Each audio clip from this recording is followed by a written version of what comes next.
Good evening, Council. Welcome back to our council meeting of Monday, May 6th. I'm going to start this evening with our territorial acknowledgement. We would like to begin by acknowledging that the land on which we gather, land on which we are broadcasting from today, is the land traditionally cared for by the Haudenosaunee, Anishinaabe, and Neutral people. We also acknowledge the enduring presence and deep traditional knowledge and philosophies of the Indigenous people with whom we share this land today. And I will have a moment of reflection. At the beginning of this council meeting, we pause to think about the needs of our community. May we show wisdom and compassion in all our decisions. And with that, I will look to council to see if there is any disclosure of pecuniary interest and the general nature thereof. Councillor Bassick. 7A for 150, 152 Albert for my place of study. Thank you. Councillor Freeman. Through you, Chair Bodley. Item 7B, zoning bylaw amendment application 251 Albert Street, Z 2314, related to my place of work. Excellent. Thank you. Excuse me. We have staff reports now. We have a staff report for tender reconstruction of Waterloo Street. There is no presentation, but staff are here if we have any questions, and there are a host of recommendations listed. Does anyone on council have any questions of staff? Councillor Freeman would like to move that. Do we have a seconder? Councillor Roach. If there are no questions, all those in favor? That is unanimous. Thank you. And I'll wait for Councillor Bassick to leave.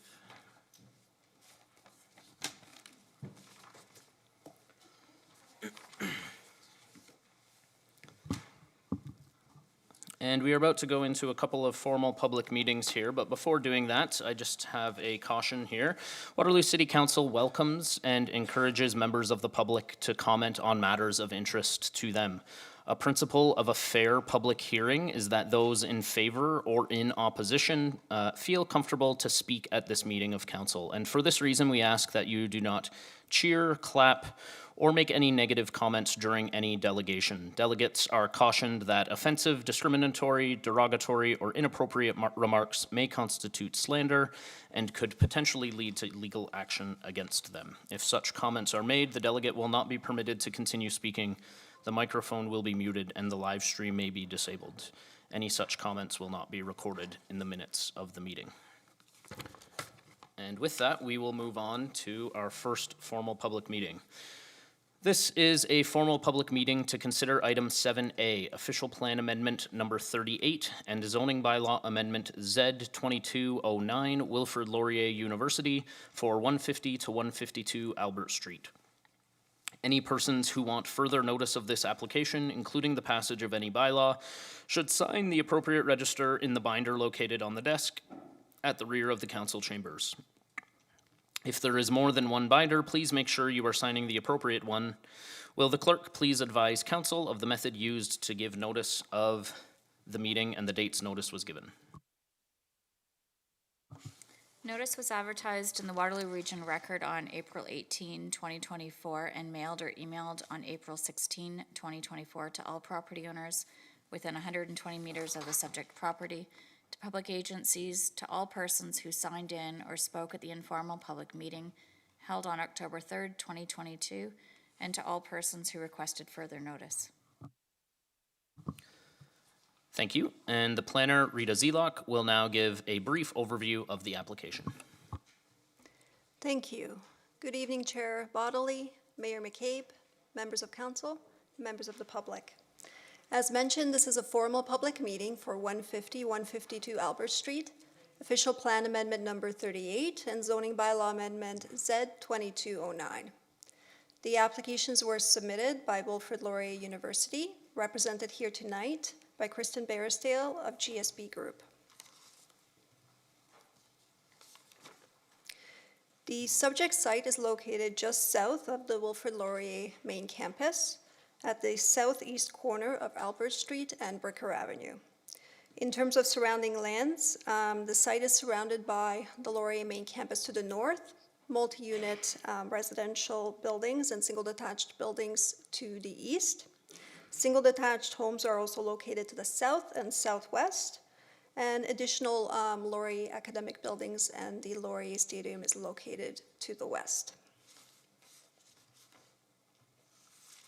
These are pictures of the subject site. The existing semi-detached dwelling is shown on these pictures.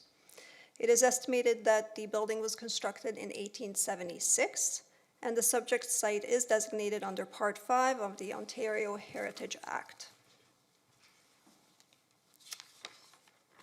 The applicant is proposing to repurpose the existing semi-detached dwelling to office, academic, and ancillary uses associated with the university, and ultimately use the building as Laurier's grad house. This is the conceptual site plan of the proposed development. In addition to the interior renovations, the applicant is also proposing to add a new deck and stairs to the rear of the existing building. The blue dashed line on this slide shows the proposed location of the deck and stairs. The proposal will also include the removal of the existing garage located right here, and it will be replaced with an accessible parking space. In terms of the official plan, the subject site is designated low-density residential on Schedule A of the official plan. And in addition to the low-density residential designation, the site is also located within the McGregor-Albert Neighborhood Heritage Conservation District with specific provision area 33 applicable to the lands. The intent of SPA 33 is to conserve the district's existing low-density historic character, as well as to conserve architectural elements associated with the historic buildings located within the district. Although existing uses within the neighborhood have generally been low-density residential type uses, certain lands within the district have been identified as potential university use areas, allowing for academic uses to be located within existing buildings. In terms of the zoning bylaw, the subject site is zoned Residential Conservation 1 or RC1, permitting single detached buildings and parks. Again, although certain lands located to the northernmost portion of the RC1 zone, closest to Laurier, and identified as Area A within the bylaw, do permit university and college uses within existing buildings. In terms of the building envelope applicable to the lands, existing buildings within the RC1 zone are limited to the setbacks and building heights that existed in 2007 when the Heritage Conservation District Plan was established. This slide details the requested official plan amendment and zoning bylaw amendment requested by the applicant. The applicant has requested to maintain the existing official plan designation on the site while adding a site-specific provision area to allow university academic uses within the existing building. And the requested zoning bylaw amendment is to establish site-specific regulations within the Residential Conservation 1 zone to permit university college uses, to reduce rear yard setback and side yard setbacks, to permit the proposed stairs and deck, to reduce parking requirement, and exemption from the loading space requirement on site. Having reviewed the applications and all comments received, staff recommend that council adopt official plan amendment number 38 and approved zoning bylaw amendment Z2209 for 150-152 Albert Street in accordance with section 7 of staff report IPPW 2024-025.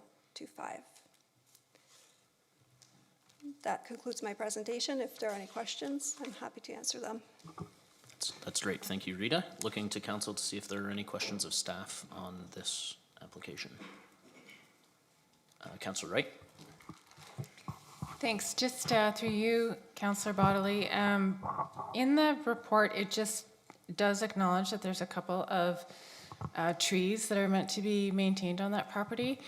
And looking at the picture, I see the new landscaped area and new deciduous tree, but I did not locate the existing trees, and I wondered if you could just point them out. Sure, I can certainly do that. So these are the two large trees. If you see the large circle around them, that's the canopy. And this is the other one. I can't tell from this drawing which one is which, but they are on the drawing, and the applicant, as mentioned in the report, is planning to keep them. And our park staff has provided some commentary on how to make sure that they will be in good condition after the deck is installed. Great, thanks. That's all I needed. Thank you, Councillor Wright. Councillor Rowe. Through you, Chair. I apologize I didn't reach out in advance, but I'm just curious, as a member of the Municipal Heritage Committee, if the deck, like some of our heritage buildings that come before the committee, we try to ensure that materials match the home and that sort of thing. Is that the case here, or is it separate because it's going to be renovated, et cetera? Through you, Chair Bodley, to the councillor. So the applicant did submit a heritage impact study to the Heritage Committee. It was assessed, the deck was reviewed, the materials were reviewed, and the committee was accepting of the proposed materials. So it was considered. Thank you. I must have missed that meeting. Thank you. That's great. Thank you, Councillor Rowe. Any other questions, Council? Seeing, oh, sorry, Councillor Wright. Just not of our staff, but of is the planner here? Okay, I can wait until, yeah, okay, I'll wait. Okay, that's great. Thank you, Rita. I will now ask any registered delegations to come forward. And as we alluded to, we have one, Kristen Barrisdale from GSP Group. If you could come forward. Thank you. Good evening, Chair Bodley and members of council. My name is Kristen Barrisdale from GSP Group. As Ms. Elock touched on, we are the agents acting on behalf of Wilfrid Laurier University with respect to the proposed application you're considering this evening. I'll keep my presentation very brief. There's not much for me to add. Rita touched on this, the context of the site, where it's located and surrounding uses. I do point out that there's existing Grand River Transit services along University Avenue, as well as the existing ION service associated with University Waterloo, all within walking distance of the site. As Ms. Elock touched on, the property is located on the corner of Bricker and Albert Street. It does contain an existing two-story semi-detached dwelling unit. The main entrance is currently from Albert Street with access at the rear.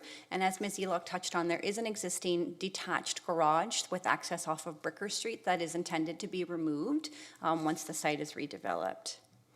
I won't spend too much time on this graphic. Ms. Zelok walked you through it. I did want to touch on the trees, so that was a great question. The trees that are being retained at the rear of the property. And as you can see on this concept, there's some significant investment going to be put forth to landscape enhancements and designs, not just the addition of the deck at the rear, but the way that the property interfaces with Albert Street. What I'm showing you now is a brief concept of how the overall site internal will function. There is no there are no external renovations contemplated to the building, save and except if paint needs to be repaired or windows need to be repaired. However, all the future alterations will be within the main structure itself. The space is proposed to be a combination of social areas and gathering areas, office spaces, meeting areas. There is a small servery and kitchen at the rear, and then washrooms. As Ms. Elock touched on, it is intended to operate as a grad house, essentially providing office space for Laurier students, graduate students. And then what I'm demonstrating here is two options for the second floor plan. Option 1 on the left-hand side, option 2 on the right-hand side. You can see that they generally mirror one another in terms of space devoted to uses. Again, we're proposing small meeting rooms or gathering spaces, as well as some small office spaces. We've had a chance to review the staff report and recommendation. We are supportive of staff's recommendation this evening. It does recognize the continued short-term use of the property for residential purposes. The building is currently leased right now by Laurier with the long-term or medium long-term intent that it will be redeveloped as a grad house. And I'd be happy to answer any questions you may have. That's great, thank you. I will look to council, and Councillor Wright has a question. Thank you. Through you, Chair Bodley. Can you just walk me through where the accessibility considerations are on site? Like I noted the accessible parking spot, and it does look like there's a ramp at the front. So could you just take me through what someone's journey would be? Yes, through you, Chair Bodley. And perhaps Rita can correct me if I'm wrong in this circumstance, but the application would be required to go through some kind of approval process with the City of Waterloo in order to facilitate the approvals of the outside as well as the inside. We are obligated to, of course, meet AODA standards. It doesn't pick up very well in this graphic, but I will show you. So the parking space at the rear has been designed to be barrier-free, and you can see the path of travel that brings people to the rear of the property as well as the front of property. It's my understanding that that rear will also be designed to provide for accessibility for those with disabilities. I believe some of the internal spaces as well, like the washrooms, et cetera, have been designed to ensure future accessibility as well. Okay, so those doorways would then be like wheelchair-friendly doorways kind of thing in order Through to you, get Mr. in? Chair, I believe that they're required to be that way Great. under building code. Okay, thanks. I was just trying to imagine that journey and was hoping it didn't involve having to come all the way out to Albert Street in order to manage it. Thanks. That's great, thank you. Any other questions for the delegate from council? Mayor McCabe? Thanks. Through you, Chair. Just a quick question around the energy systems. Do you know if they have any plans on, I don't know what's currently there, but assuming that it needs an upgrade to something that's, you know, maybe more climate or sustainable, like heat pumps or anything like that? Do you have a sense of what they may be planning with that? Through you, Chair, I unfortunately don't have that information at this point. I don't think that they've gone far enough down the road into potential construction, but it's definitely something that I can ask of them and circle back with staff as part of future approvals we would need for renovations. Yeah, because a number of we have an energy strategy that goes along with new developments and that, so certainly it's something that, you know, if there's an opportunity anywhere we can take it, we do like to see if that can be incorporated. Thank you. Thank you for that, Mayor McCabe. Any other questions from council? Seeing none, thank you, Kristen. Thank you. I will ask now if there are no other registered delegates, so I'll ask now if there is anyone present tonight who wishes to speak to the application at 150 to 152 Albert Street. Seeing none. If there are no more delegations, this formal public meeting is concluded and the application is now open to council for a motion and debate. I will look to see if anyone would like to put that forward. Councillor, Mayor McCabe? Councillor Wright? Yeah, I'll move it. You'll have to read the full, Do we have one handy? I will look to the clerk to see if we have one handy that we could pass to Councillor Wright.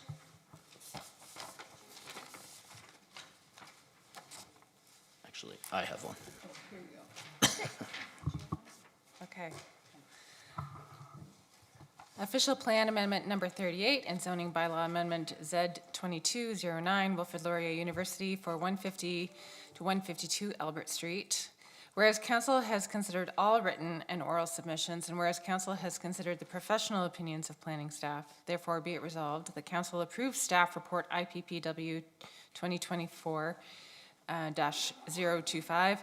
The council adopt official plan amendment number 38, OPA 38, Wilfrid Laurier University, 150 to 152 Albert Street, as set out in section 7 of staff report IPPW 2024-025.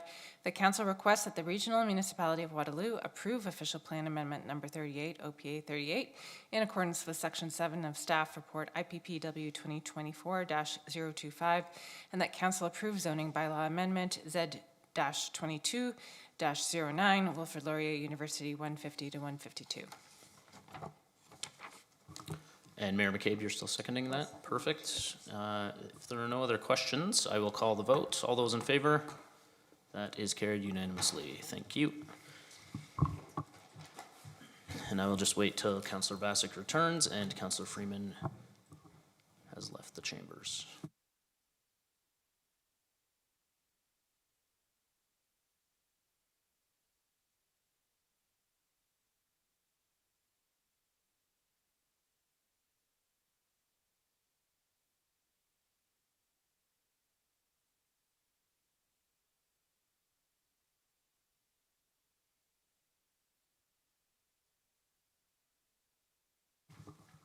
Can I talk about how the Leafs lost while we're waiting for Councillor Vasic?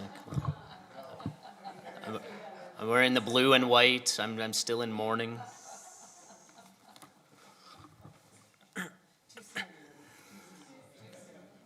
"1967 is not too soon. That's a long time."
We gave Councillor Vasic plenty of time. We're going to get started without her.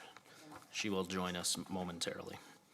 On to our second formal public meeting. This is a formal public meeting to consider item 7B, zoning bylaw amendment Z 2314, Chabad Lubavitch of the region of Waterloo, 251 Albert Street.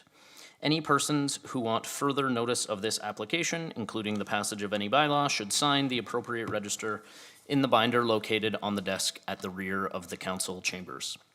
If there is more than one binder, please make sure you are signing the appropriate one. Will the clerk please advise council of the method used to give notice of the meeting and the dates notice was given? Notice was advertised in the Waterloo Region Record on April 25th, 2024, and mailed or emailed on April 25th, 2024, to all property owners within 120 meters of the subject property and to public agencies. An informal public meeting was not held. Thank you. With that, the planner, Aminu Bello, will now give a brief overview of the application. Good evening, Chair, councilors, members of the public, and staff. This is a formal public meeting for the zoning and bylaw amendment application at 251 Albert Street.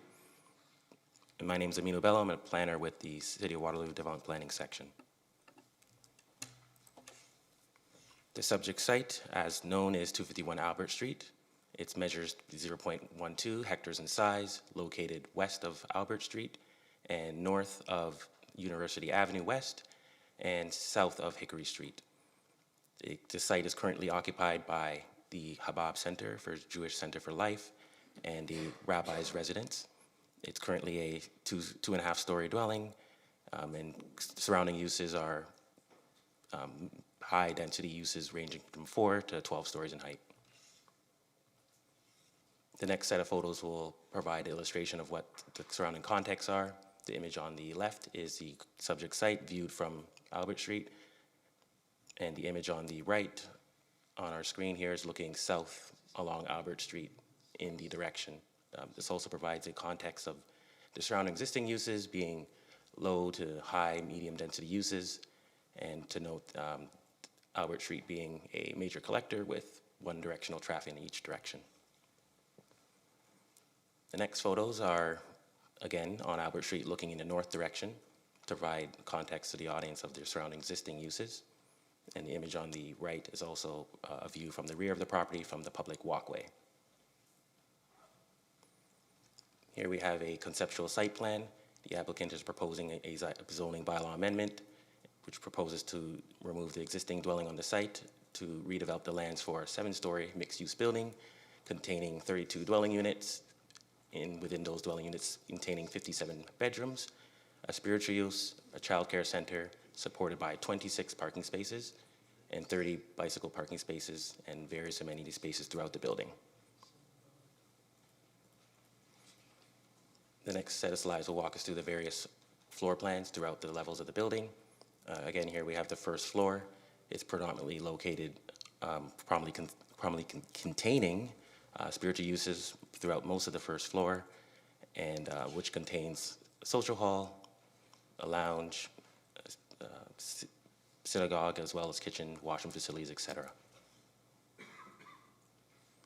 Here we have the basement floor plan, which shows the 23 underground parking spaces, as well as 3 surface spaces accessed from Albert Street.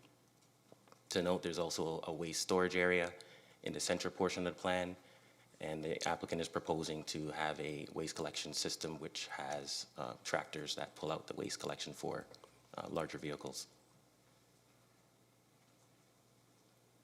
Here we have the second floor plan, which is predominantly a mix of different uses here. So highlighted in blue is the second story childcare use, which includes 2 classrooms, a kitchen, and administrative offices. It's intended to hold about 25 children and staffed by 4 to 6 employees. Other areas of the building include a ritual bath facility, as well as the upper or lower residence for the rabbi. Here we have a conceptual rendering of the 7-story mixed-use building to provide a context of the architectural building massing and the relationship with the street.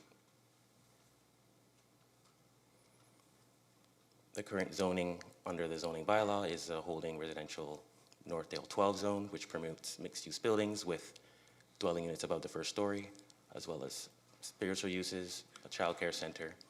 To note, the maximum density of this zone is 600 bedrooms per hectare and a maximum building height of 41.5 meters, which equates to 12 stories. To note, the proposal is obviously 7 stories, which is in alignment with the zoning provisions, which is implemented through the policies of the official plan. The next set of slides will walk us through the site-specific amendments being requested by the applicant. They can sort of be categorized in 3 main buckets in terms of parking and loading, built form, and use permissions. The applicant is requesting a minimum reduction in the required parking to 26 spaces for the residential, childcare, and spiritual uses, whereas the bylaw requires a higher number, specifically the spiritual use being 8 spaces per 100 square meters of building floor area. Also, the applicant's permitting or requesting to permit the structured parking to be located in front of the building area and an exemption to the loading space. In terms of built form, the applicant's requesting a reduction to the maximum street line setback to permit 1 entrance to the building, and also a reduction in the front yard for the spiritual use itself. In terms of use permissions, the applicant is requesting to permit the child care center above the 1st story and permit a spiritual use to abut the front building facade and exempt the child care center from the requirement that it must front the front building facade. And finally, the applicant is requesting to lift the holding provisions for the Northdale area. Staff, through the review of this application, is requesting council consider some additional recommendations, which includes permit the 1st story entrance to be a maximum of 1.2 meters above grade, reduce the minimum side yard setback to 3 meters for a spiritual use, and finally, staff modified parking rate of 1.6 spaces per 100 square meters of building floor area, and this is for the spiritual use. This parking reduction implies that the proposal includes a residential and a spiritual use, but indirectly implies the proposal is unable to accommodate the parking for the child care center.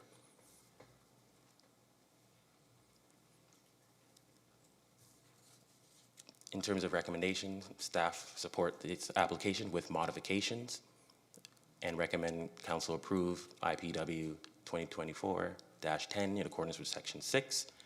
And with that said, staff are also recommending an optional recommendation set forth in the appendix of that same staff report that council authorize a parking exemption pursuant to section 40 of the Planning Act, which is also known as cash in lieu in terms of parking, and also additional site-specific modification to permit a child care center above the 1st story. So in conclusion, staff support the recommendations put forward with some modifications, and there's an option for council to consider the child care center if that should be the will. In closing, staff support the application with modifications, and I'll be happy to answer any questions from council. That's great. Thank you, Aminu. Before I look to council, I think what I'm going to do is, I might look to staff. I think when we look at this, the application that's before us today, most of us can certainly appreciate some of the uses that are being proposed on the site, the need for childcare, and I'm confident that our planning staff have worked with the applicant on a collaborative approach to get us to a really positive outcome that you're recommending for us to consider this evening. I think the majority of the conversation or questions that council may have is around frankly, around the safety of community members around Albert Street, how we mitigate some of the concerns from a transportation perspective around pickup and drop-off associated with the use of a daycare on a major collector road like Albert Street. And so I'm looking to Commissioner Ormson or perhaps someone from our transportation staff to maybe walk us through some of the mitigation measures that we might consider at council here as we contemplate particularly the optional recommendation that's before us. Thanks, Councillor Bodley, for your question. Yeah, there's a suite of considerations that we have when looking at any particular infill development like this. First and foremost is trying to look at proactive solutions to parking and traffic and loading and deliveries and all the things that you allude to make sure that we get it right as best as we can during the initial design. Now this particular site is still subject to site plan and detailed design work, so there's an opportunity to fine tune some things at that stage of the game. However, as articulated in Aminu's staff report, the parking levels are very low for what's being proposed here. And what we want to make sure is that the uses, the good uses that are proposed for this particular development can be supported through the existing transportation network that the city operates. So that being said, the opportunity here is to look for a Section 40 agreement under the Planning Act that would detail all the considerations about how parking is managed on the property. So things like transportation demand management, time of day, use of parking, deliveries, access, loading and unloading for the childcare use and that type of thing. We know that Albert Street is a busy street. There's no parking allowed on Albert Street right now. The city is contemplating long-term paid parking in the Northdale neighborhood, and we've made steps towards that with painting parking spots in places that don't interfere with driveways and hydrants and things like that.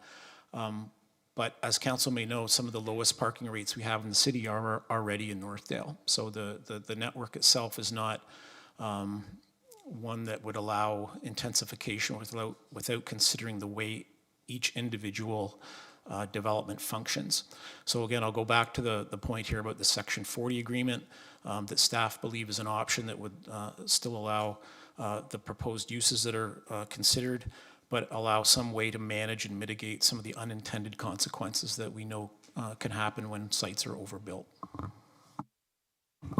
That's right. Thank you for that, Commissioner Ormson. Appreciate that. And yeah, I mean, I think all of us at council, our main concern here is around the safety of pedestrians and folks utilizing Albert Street. We already know that's a heavy pedestrianized area of the city, and that's in part why such an intensified development is what we seek often in the Northdale neighborhood. But with that, I will look to council to see if we have any questions that we might have of staff on this application.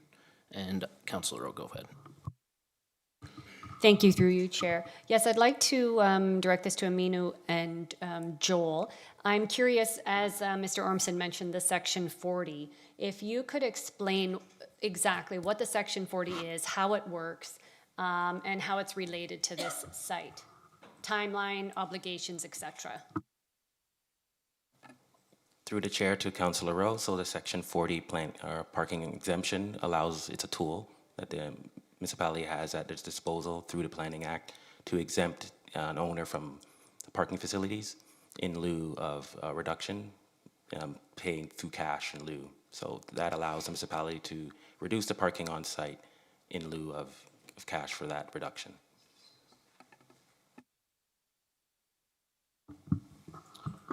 Go ahead, Joel. Yeah.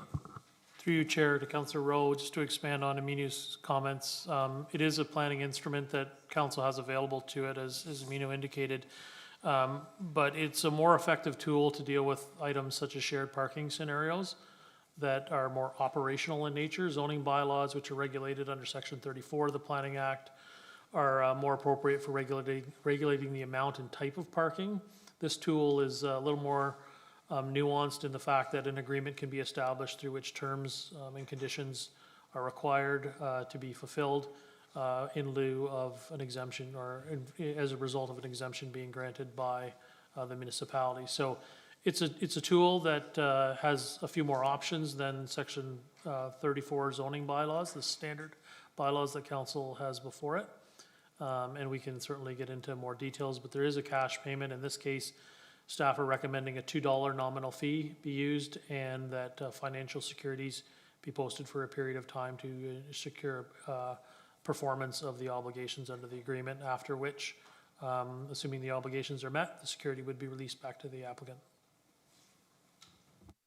Thank you. Could you give us an idea of what obligations would be on the table for the applicant?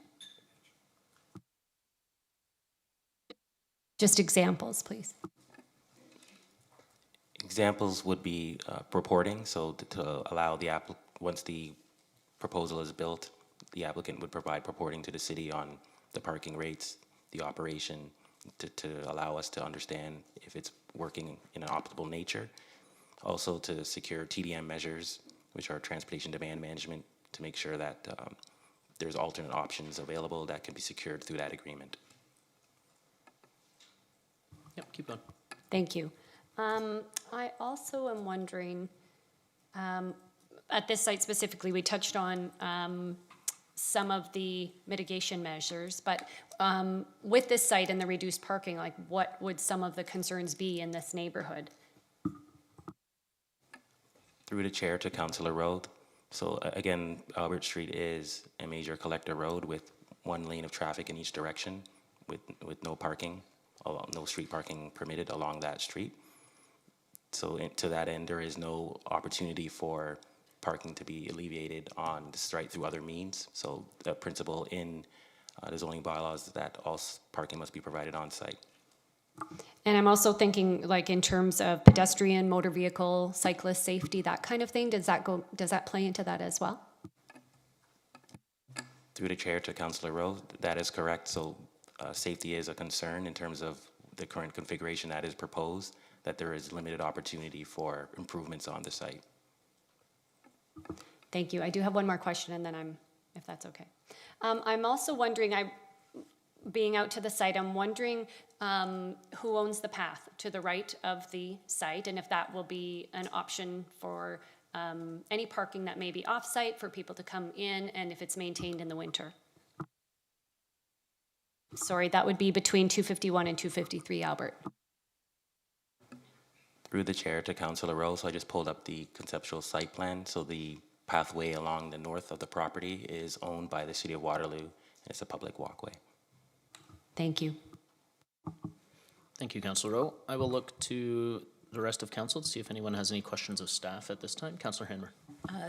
Thank you very much. Through you, thank you for the presentation. I'd just like to go back to the Section 40 and specifically the rate that staff is proposing, how you came up with that, and is there discretion with that particular rate?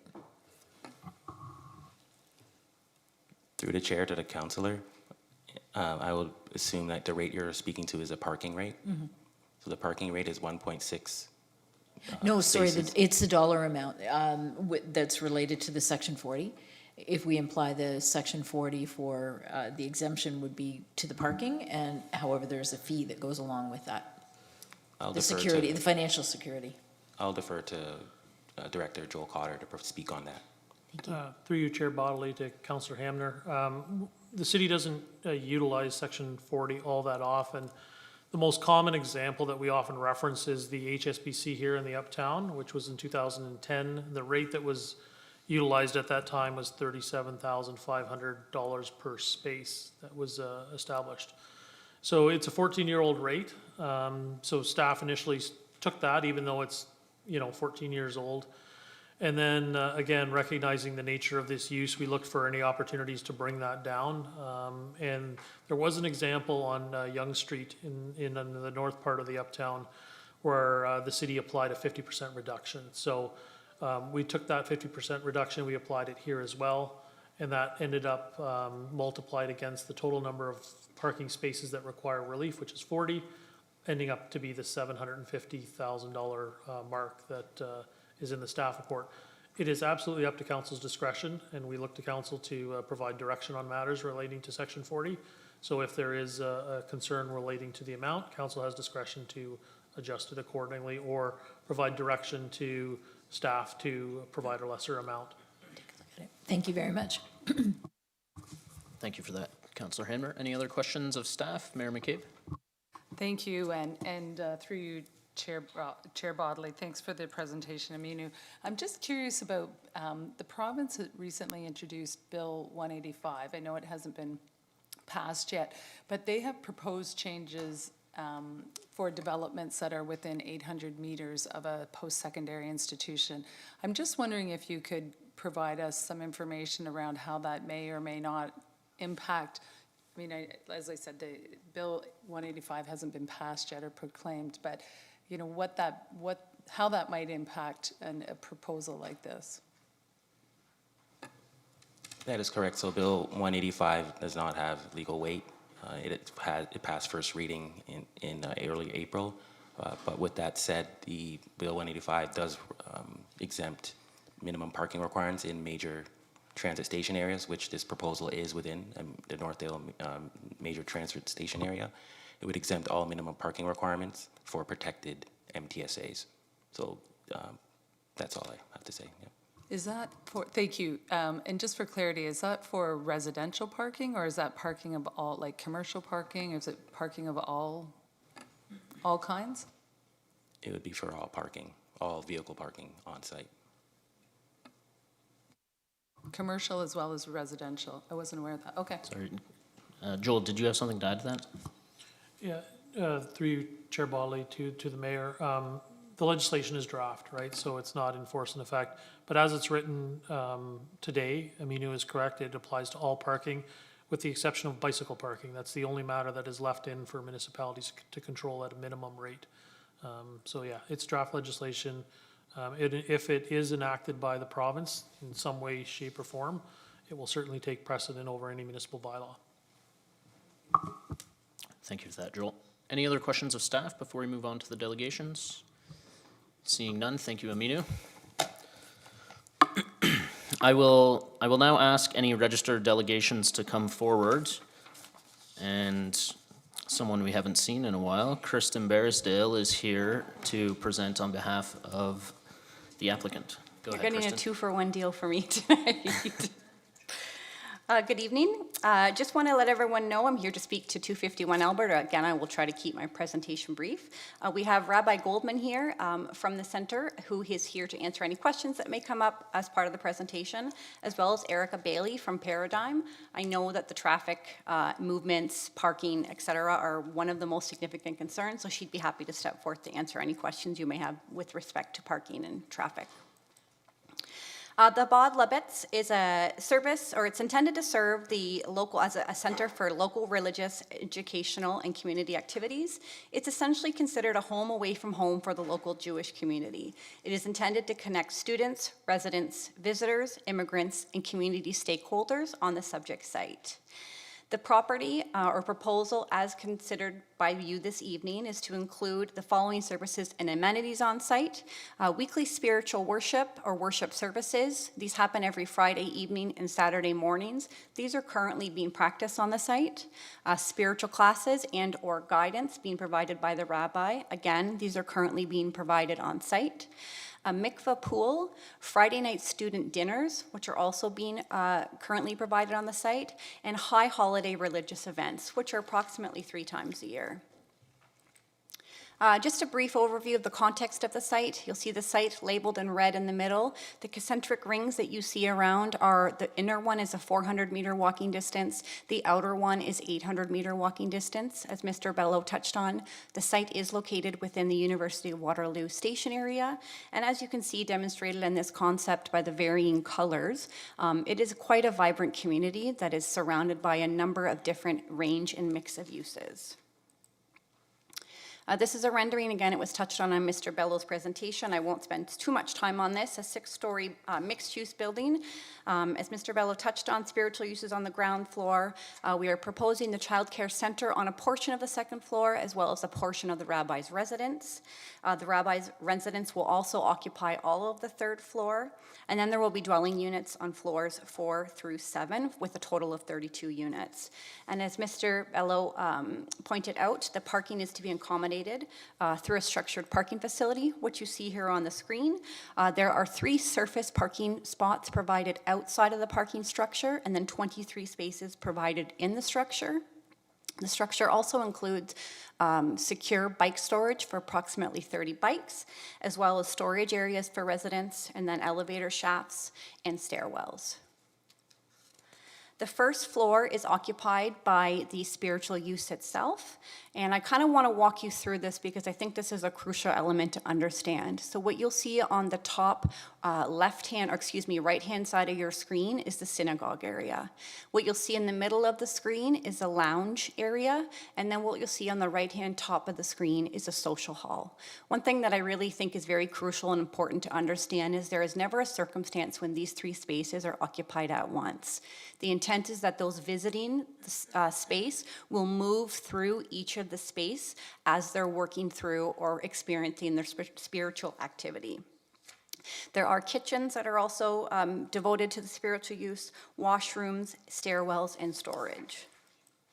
And then this is the second floor. As Mr. Bello touched on, you'll see lower left-hand side of the screen is where the child care center is.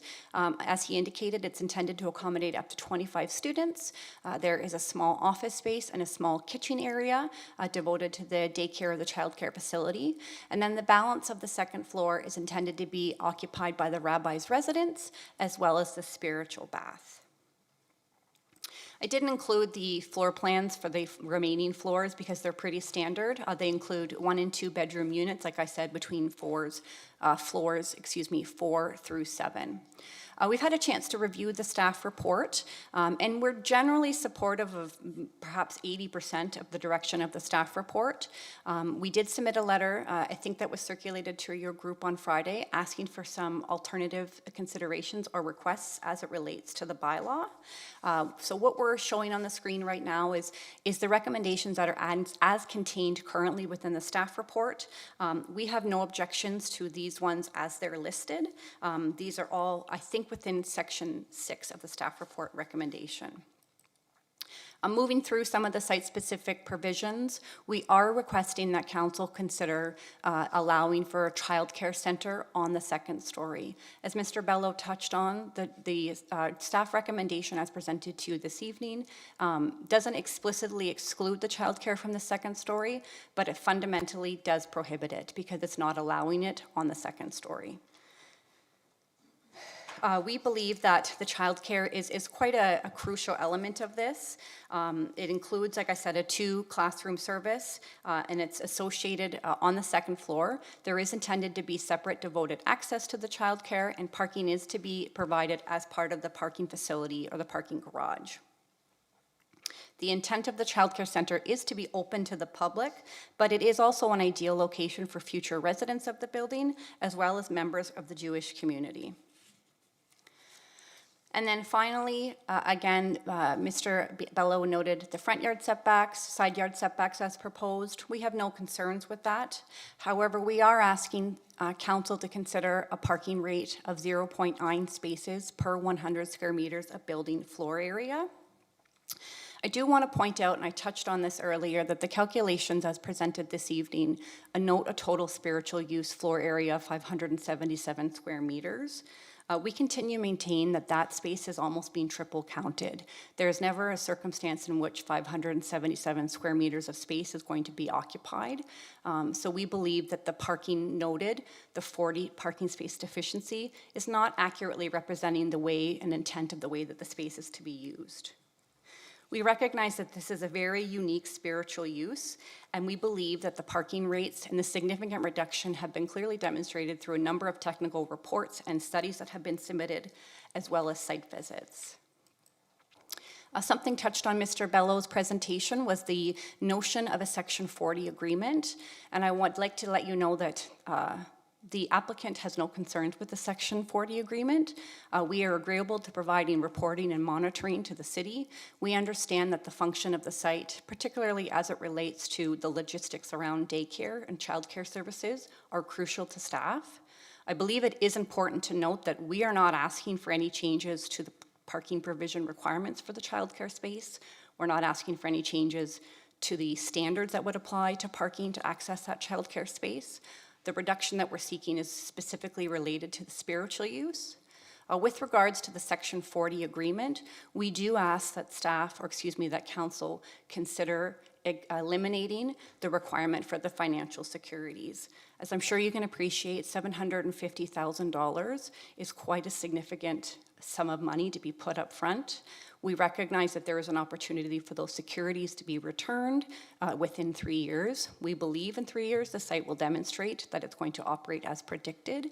But for an organization like this that is trying to do funding to build this, to be able to post $750,000 at this point is quite onerous. And that concludes my presentation. I would be happy to answer any questions you have. And like I touched on, the rabbi is here, as well as Erica Bailey from Paradigm, if there's any specific technical questions.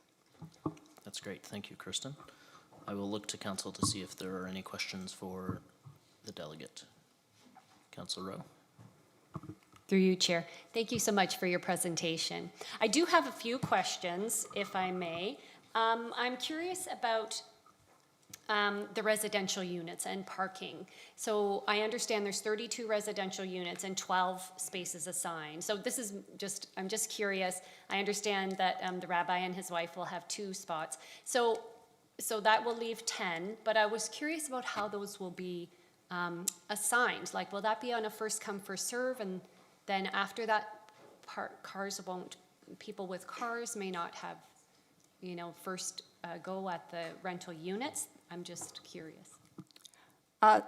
Through you, Chair, I perhaps will defer to the rabbi as to how those are going to be managed. I do note that we are not asking for any changes or variances to the current standard right now as it pertains to residential dwelling units within the Northdale community. I suspect that the parking will be managed, whether you pay for a parking space or whether usually it's managed through financial means, so that those who want the parking space pay for the parking space. It's not necessarily tied directly to the unit. I don't know, Rabbi, if you had any. Okay, I think that answers my question.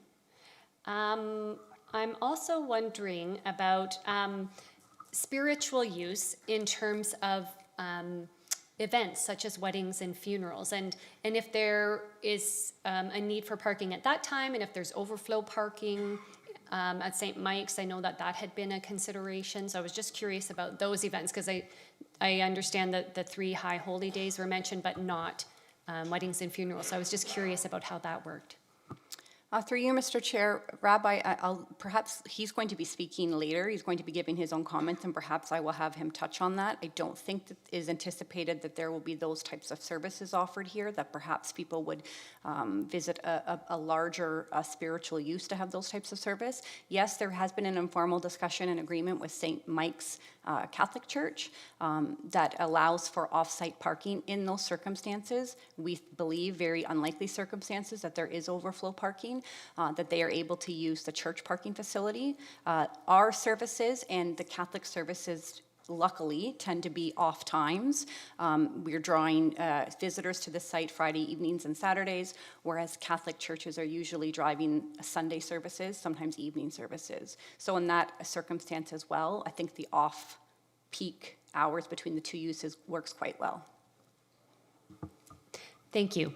I'm also wondering about the daycare, and I know there's space in the back for the children to play. Will the children ever be going off-site, if that's a consideration, or will they strictly be staying on site? And my question is regarding entry and exit, should that be the case? Through you, Mr. Chair, I can't speak to the management. However, I can speak to having children I feel like a lifetime ago, that were in childcare. I think it's quite frequent that they do off-site visits and little excursions. I would expect the same type of circumstance on the site. Again, there is a devoted stairwell at the back. There is also access internal to the elevator. There are doors that provide from the childcare center into the spiritual use to the elevator, if that was a preferred, safer option. Thank you. And I'm wondering too if any of the units will be considered for affordable housing. If I, through you, Mr. Chair, I'm going to, when the rabbi speaks, I believe he's going to touch on some of that. Thank you. Thank you, Councillor Rowe. Any other questions for the delegate from council? Seeing none, thank you, Kristen. Thank you. As was alluded to through that delegation, we have another delegate who has registered here, Rabbi Goldman, Michael Bierstock, and Noah Bulakia from the Chabad. If you could come forward, you have 10 minutes for your delegation. Welcome. I have to share my time? I'm kidding. I'm happy to. Good evening, everybody.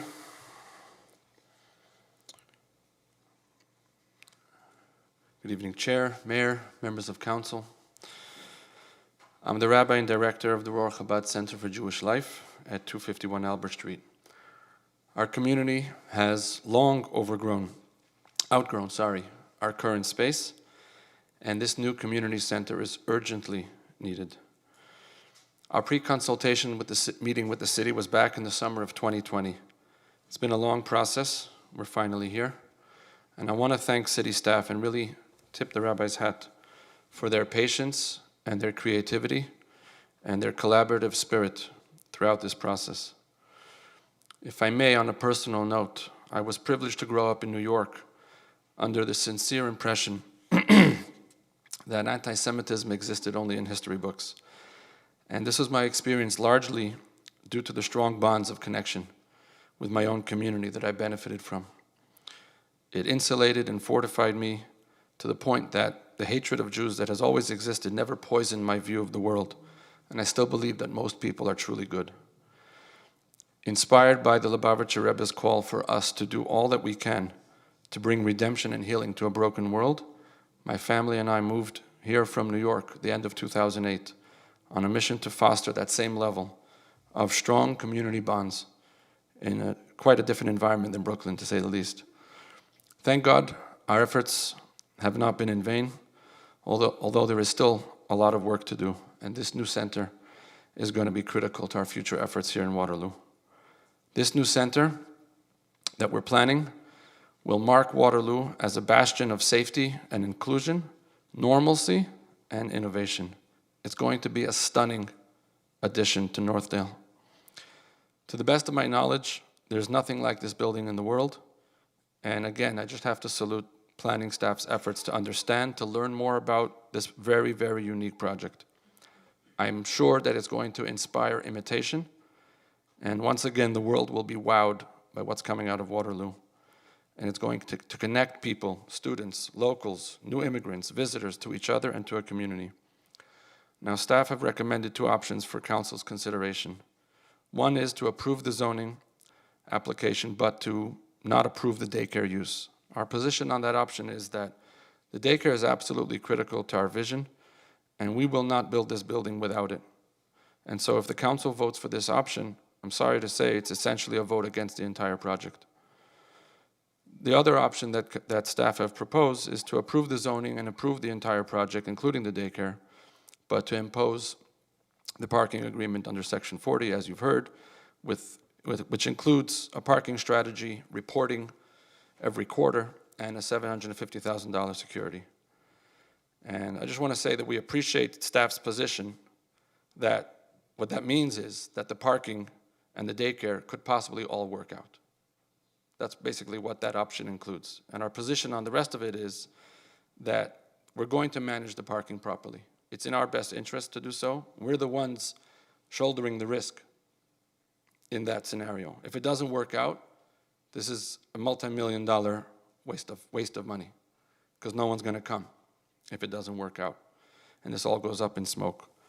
We would not be undertaking this massive project if I wasn't confident that daily operations would work well And we are already very heavily incentivized to make it work 24/7, 365 days a year.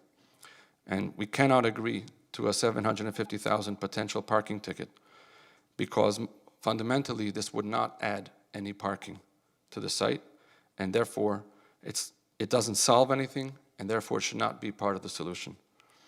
We're happy to agree to the other elements of Section 40, the proposed plan. They make a lot of sense. We will gladly work on a parking strategy and provide reports, and we believe that this is a very appropriate collaborative solution. And so I'm asking Council, on behalf of the nearly 500 people who have signed the petition that I shared with you earlier today, and the thousands more, the students, the community members, you'll hear from representatives of each of we're a two-headed monster, so we have representatives from each demographic that we serve. I'm asking you to please approve the second option that staff have provided you with, without the onerous $750,000 fee, and let's move this forward and get it built for Waterloo. Thank you. I'm happy to take any questions. Thank you, Rabbi Goldman. Thank you for everything you do in the community, and thank you for the kind words of staff. I will look to council to see if there are any questions for the rabbi.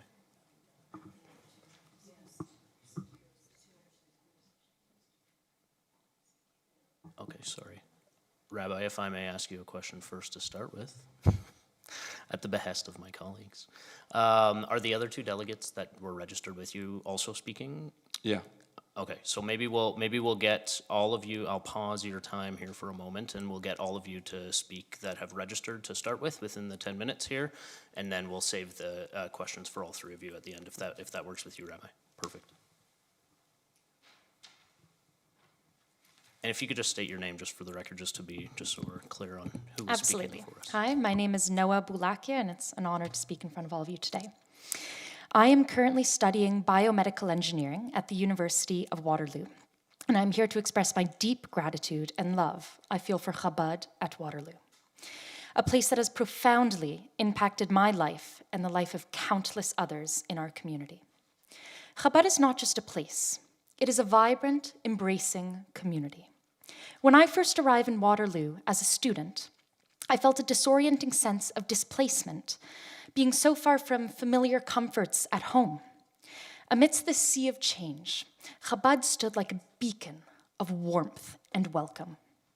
From that moment I stepped through its doors, I was embraced not just with open arms, but with open hearts, providing both spiritual guidance and a sense of familiar warmth that deeply resonates with students and locals alike. For me, and for many of us, Chabad has become our home away from home. It serves as a vibrant center of warmth, learning, and unwavering support. In times of personal struggle, especially with the rise of anti-Semitism on campus, I have thought of dropping out of school many times before. It is incredibly hard to be a student right now on campus. However, each week I go to Chabad every Friday, and I'm greeted by so many students, and we sit at tables and we share a meal together, and these are all students who are choosing to share a meal instead of going to party on a Friday night, and that should say something with respect to the work the rabbi has done. In this nurturing environment, I have found more than a community. I have found a family, and that's why you should really take this consideration seriously. Thank you for letting me share my story, and your continued support nourishes our collective spirit and sustains this vital community. Thank you. Thank you, Noah, and Michael, if you would like to, you've got 3 minutes, so hopefully that's enough time. I'll be very quick. Awesome. I'd like to thank the chair, the mayor, and the council for allowing me an opportunity to speak on behalf of this project. A new seat for Jewish life in Kitchener-Waterloo. I've been a resident of Kitchener-Waterloo for almost 60 years. I'm born and raised here. And as a member of this community, as well as the founder and past president of the Waterloo Regional Jewish Community Council, the excitement and support that I've been feeling for this project in Kitchener to Waterloo has really been astounding. This project addresses many of the huge gaps that are felt across Kitchener-Waterloo by the local Jewish community. It's been too long that the services and resources needed for spiritual life in this city have just not been available. Such basics as a place to pray, a daycare, a community gathering place, a kosher kitchen.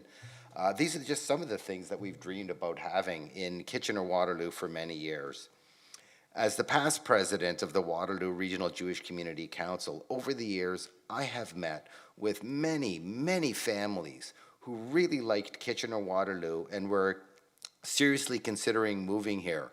But in many of the meetings that I had, they expressed some concern about the availability of services and programming within the city. Some of these families have moved to the city and tried to make do with what small resources we have available. I've personally met with several families that have moved to the city, found it too difficult to have those needs met within the city, and then wound up moving back to Toronto or Montreal or wherever they were from. And some of these families have just completely, after meeting and me taking them on tours of the city, just chosen not to move to the city at all. And they moved to some place that their religious needs are better serviced. I remember reading an article in the KW Record recently that Kitchener-Waterloo, or Waterloo specifically, has become one of Canada's most multicultural cities. But where are the resources for the Jewish community? So far, it's all being offered out of a small house, which is regrettably woefully inadequate as to what's being demanded of it. One of the best things about this new project is the rabbis proposing is its location. A large part of the demographic that the Chabad serves is the student population. Over the past several years, Jewish students have been attending Laurier and the University of Waterloo in ever-increasing numbers. This facility, within walking distance of both universities, will allow the rabbi and rebbitzin to serve the needs both of the students and the many professors, the Jewish professors who are at the university, in a proper fashion. They're always in needs of holiday meals, religious counseling, kosher facilities, educational programming. With the creation of the Chabad Center for Jewish Life, this will be possible. Best of all, as I mentioned earlier, it will be within walking distance of both universities, as well as within walking distance of many Jewish families, myself as included. I think it's important to note here when we talk about the spiritual uses, both on Friday nights and on Saturdays, that there's a prohibition against driving. So a very large percentage of the people who will be attending won't have cars, and there will not be a need for any parking whatsoever. I live just down the road from this Chabad Center, and I will be walking to it on Shabbos. I am sure once this facility is established, we'll see more families moving to Waterloo, and specifically within walking distance of the center. I'm excited by the prospect of seeing this city grow more with families looking for a good life in Waterloo. Rabbi Goldman has been instrumental in every success recently for the Jewish community over the past 15 years. From, as I mentioned, providing kosher meals to bereavement services to student outreach and so much more, Rabbi Goldman has really pulled these needs out of seemingly thin air. The time has come for all levels of this community, from its members to its government, to help achieve this goal. It was recently announced that the original synagogue in Kitchener, founded in 1925 by a handful of dedicated families, including my great-grandfather, looking for a better life, is about to receive heritage status, recognizing the importance of having an established place of worship and a place for spiritual needs of this community. Here we are 100 years later, and we're on the verge of another incredibly important milestone for this entire community. I would ask each of you to do whatever's possible to make this a reality, to help create a new home for across the region, for peoples from across this region to gather and celebrate, mourn and educate, attract and retain the next generation of Jews who want to live in this incredible city that I call home. Thank you very much. Thank you for that, Michael. Thank you to all three of you for your stories and for your delegations here this evening. I will look to council. Now I will actually look to council to see if they have any questions of the delegates. Go ahead, Councillor Rowe. Through you, Chair. Thank you all for speaking and your obvious passion for this development. Rabbi Goldman, I'm curious, just based on my previous question about weddings and funerals. So if they do take place at the Chabad, or if they're off-site? I'm just interested. Sure. So, no one has a crystal ball, but I can share with you some rough numbers from past few years in terms of our community's level of activity when it comes to weddings and funerals. In the past 15 years, I've officiated at 2 Jewish weddings here. And one of them was at Victoria Park, and one of them was in my backyard during COVID, the time we were allowed to have gatherings outdoors of, I think it was 50 people at the time, and that was it. I think that, again, the experience so far has been that when members of families here are getting married, they're not necessarily living here anymore. Our community right now is pretty much 50-50 between empty nesters and very young families. So is it possible that there will be weddings? Sure, I don't know. But again, we're not designing this with weddings in mind based on past experience. So it's not really a huge area of concern or need that I'm predicting.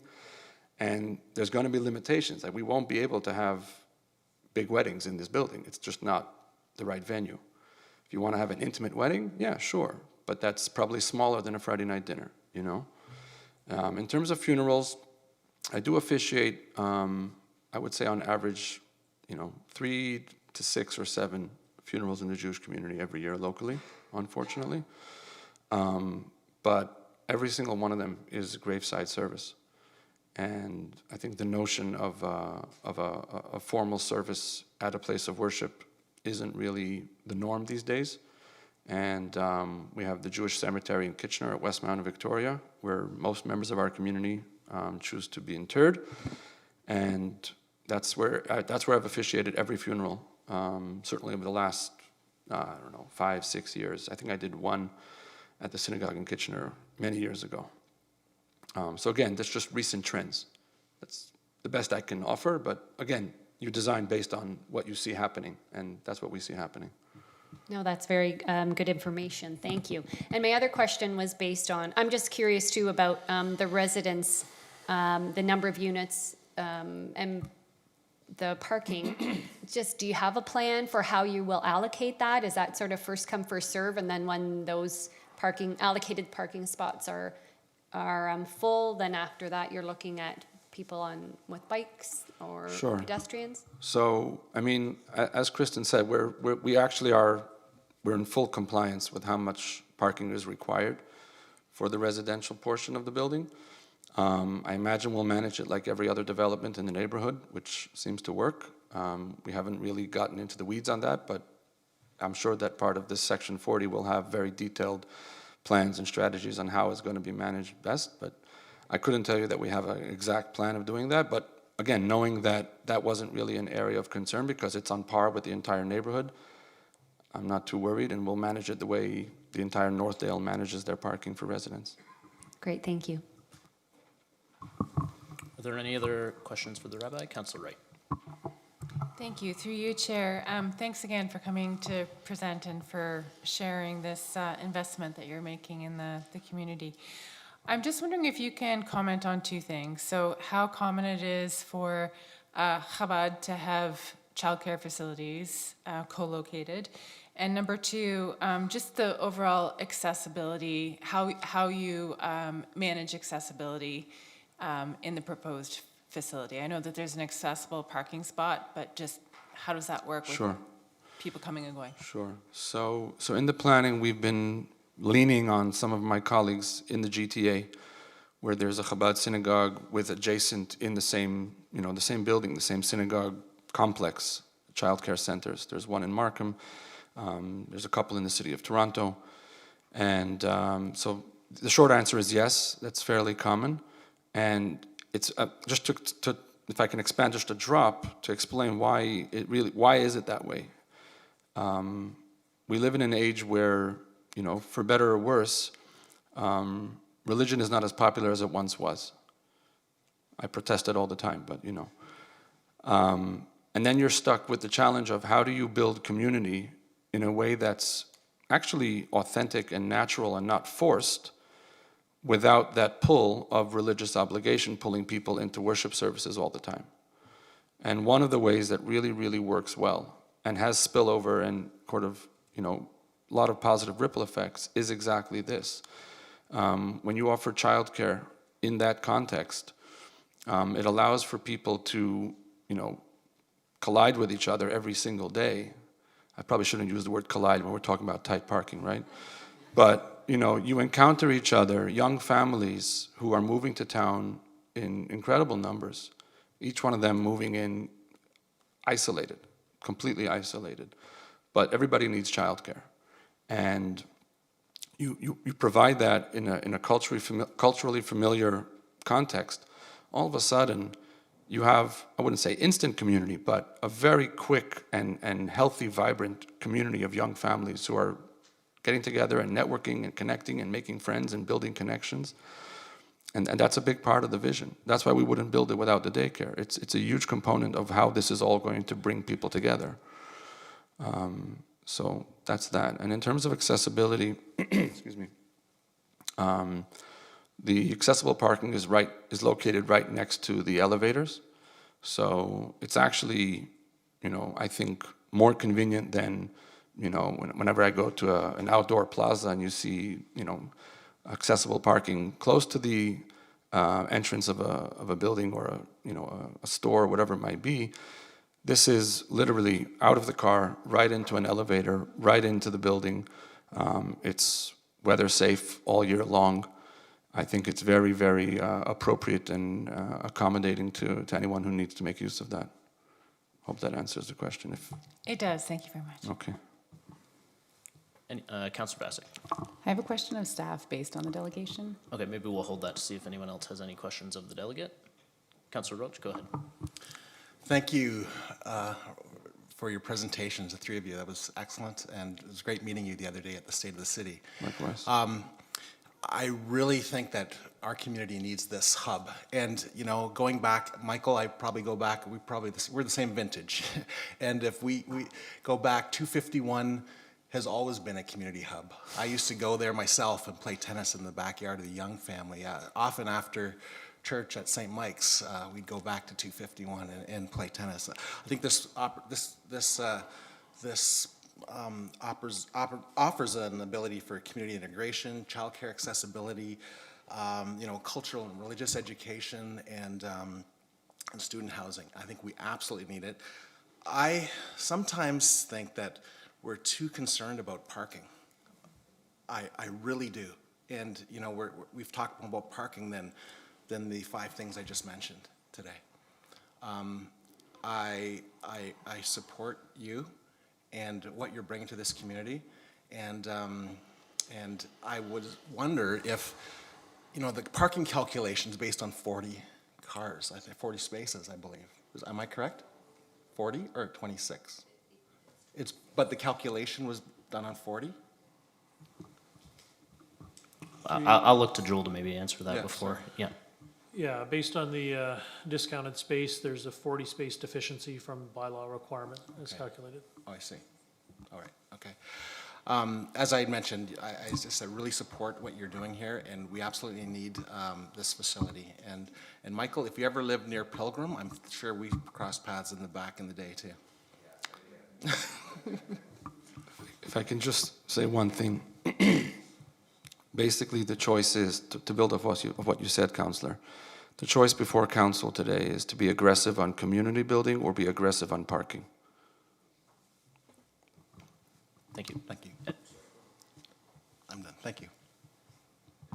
Sorry, I didn't mean to step on you there, Councillor Roach. Any other questions for the delegate here? But first, or is there any other questions for the delegate beforehand? No? Okay, I actually have just one quick one for you, if I may, before we move on to further questions of staff. We've talked a lot about parking here in the meeting this evening. My personal concern is less around the parking and more around the safety and the pickup and drop off and the potential concerns of folks who are utilizing the daycare facility that's being proposed on the site, and out of convenience, throwing their 4-way flashers on Albert Street, perhaps on the other side of the street, and there are multiple cars now, 4-way flashers, and people weaving in and out of what is a really busy street that sometimes folks drive too aggressively on. So for me personally, I'm less concerned about the parking challenges that are there and more about that pickup and drop off, particularly when we see, all of us, the challenges that emerge around pickup and drop off at other daycares, at schools, at other religious facilities and spiritual facilities in our community. So I'm wondering if you could maybe speak to that and how you, as a rabbi, plan to sort of mitigate some of those challenges that you might see on the site. Sure. So let me start by saying that thank God I'm a father of 7 children. So safety of children is not something that we take lightly, and it's not something that we're not aware of what it takes. 2 seconds, your kid can scoot away, and all of a sudden, God forbid. So it's a serious issue, and I take it seriously. I will say, living on Albert Street, watching the whole Northdale plan come to fruition over the years, it's been a great plan. And I've watched all the, sometimes a planning document is, highfalutin in the clouds. You wonder how it's going to shake out. I've lived through how it's shook out, and it's shaken out pretty well. I think the city could do a lot to enforce exactly what you mentioned, Councillor Chair, the people stopping with 4-way flashers when they're not supposed to. I see it every day. And we have a simple mechanism to deal with that.